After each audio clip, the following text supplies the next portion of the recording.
Hey guys, how's it going? Today I'll be talking about my Mario Kart 8 Deluxe Booster Course Pass predictions.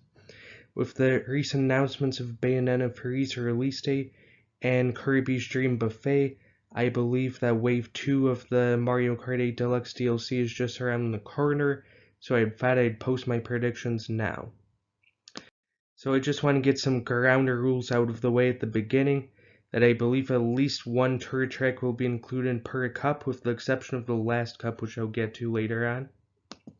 I also believe that tracks from SNES up to 3DS Mario Kart 7 will be roughly evenly spread across the DLC, and tracks that appear in Tour are much more likely to appear in the DLC, as are popular tracks. So moving on to my predictions.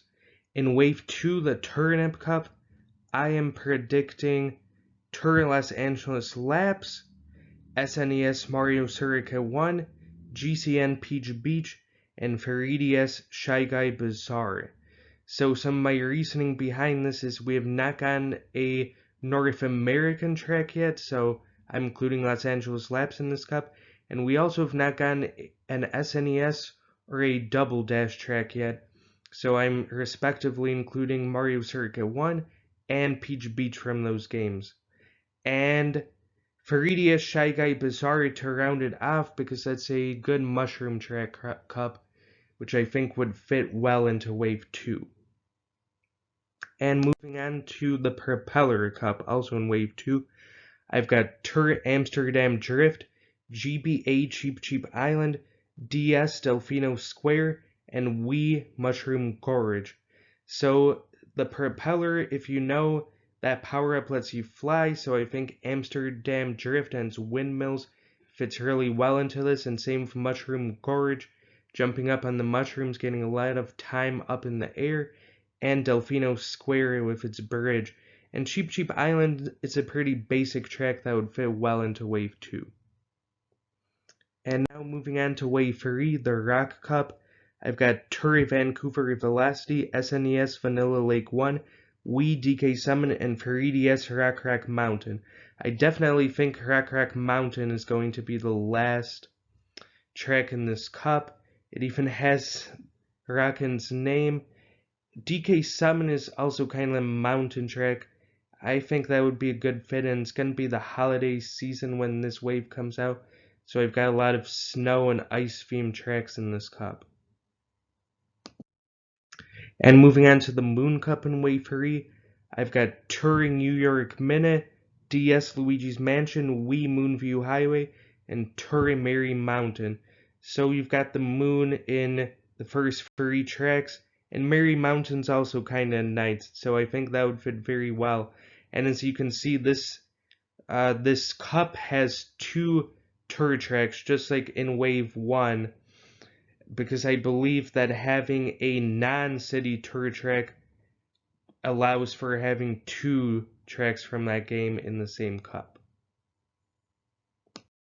And moving on, Wave 4, the Farood Cup, I've got Tour Berlin Byways, GBA Yoshi Desert, N64 Koopa Troopa Beach, and GCN Dino Dino Jungle. So Berlin Byways is a little bit more complex of a track, so that's why I've included it later on in the DLC. And Faroot, when you think of Faroot, you think of Yoshi, so Yoshi Desert in my mind is a good track to put into this cup.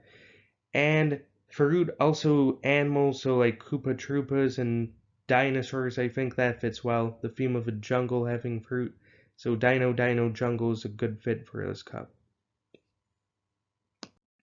Moving on to the Boomerang Cup, I've got Tour Sydney Sprint, 3DS Wario Shipyard, Wii Koopa Cape, and DS Airship Fortress.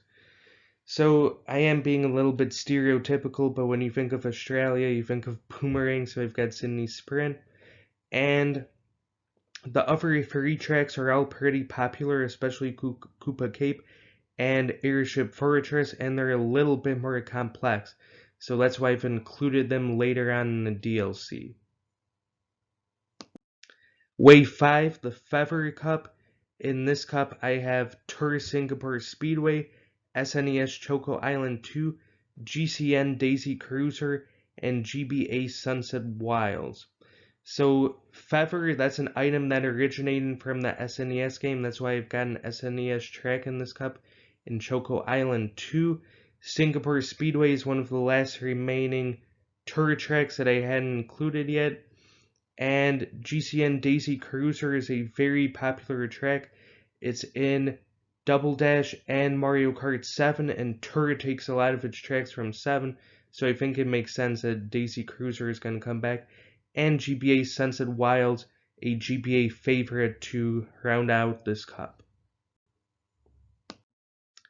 Wave 5 also has the Cherry Cup, and in this cup I am predicting Tour London Loop, N64 Calamari Desert, 3DS Rosalina's Ice World, and DS Waluigi Pinball.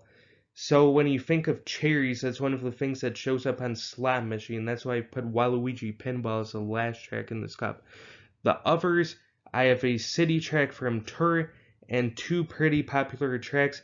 N64 Calamari Desert, I could definitely see them using Calamari Desert 2 in one of the laps as well. And Rosalina's Ice World, this one's kind of underrated, but it's the only Rosalina track in Mario Kart history, so that's why I think it's got a very good chance of showing up in the DLC. And next, we have the final wave, Wave 6, and the Acorn Cup. I'm predicting Tour Bangkok Rush, GBA Bowser's Castle 2, GCN DK Mountain, and Wii Maple Treeway. So Bangkok Rush is the latest city track added to Tour, and I believe it will be the last one to show up in the DLC. We haven't had Bowser's Castle yet in my prediction, so I'm predicting the GBA one, which is in Tour. GCN DK Mountain's a fan favorite from Double Dash, so I could definitely see him come back. And Wii Maple Treeway, the autumn vibes just fit with the Acorn so much. That's why I'm putting it as the last track in this cup. And finally, the Spiny Cup, I'm predicting GCN Rainbow Road, DS Rainbow Road, Wii Rainbow Road, and 3DS Rainbow Road. So this isn't too original.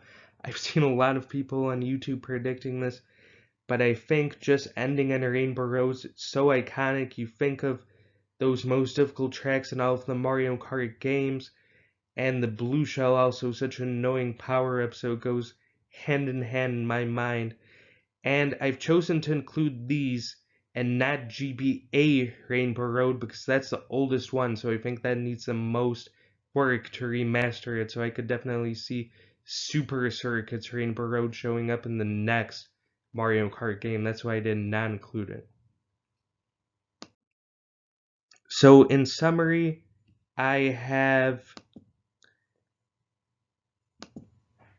my final count: SNES 3 tracks, N64 2 tracks, GBA 4 tracks, GCN 5 tracks, DS 5 tracks, Wii 6 tracks, 3DS 5 tracks, and Tour 10 tracks across these waves. So it's pretty evenly spread out. I know I put in less SNES and N64 tracks. That's because the base game of 8 Deluxe has a lot of N64 tracks, and SNES, it's tougher to really do anything creative with them, so that's why I've included less. And then the final count, counting all waves, would be SNES 3, N64 3, GBA 5, GCN 5, DS 6, Wii 7, 3DS 6, and Tour 13. So I believe this final layout makes sense. The older games, as I mentioned, SNES, not as much you can do with those tracks. N64 is a lot in the game already. GBA and GCN do not have that many tracks right now in the game, so I could definitely see them adding 5 each. A lot of people have nostalgia now for the DS and the Wii, and those games, both those installments, sold amazingly well. That's why I've included so many tracks from the DS and Wii games. For EDS, a lot of the tracks are in Tour. I think having 6 all in the DLC, so 1 for each wave, makes a lot of sense. And obviously, every single Tour original track I have included in my predictions, because eventually Mario Kart Tour is going to go down, and I think Nintendo wants to preserve the legacy of that game by having all of its tracks in Mario Kart 8 Deluxe. And those are my predictions. We'll see how many I get correct. If you want to leave your own predictions down in the comments, please do so. And I'll come back and revisit this at the end of 2023 when the DLC ends and see how many I got right. Thanks, guys. Have a good one.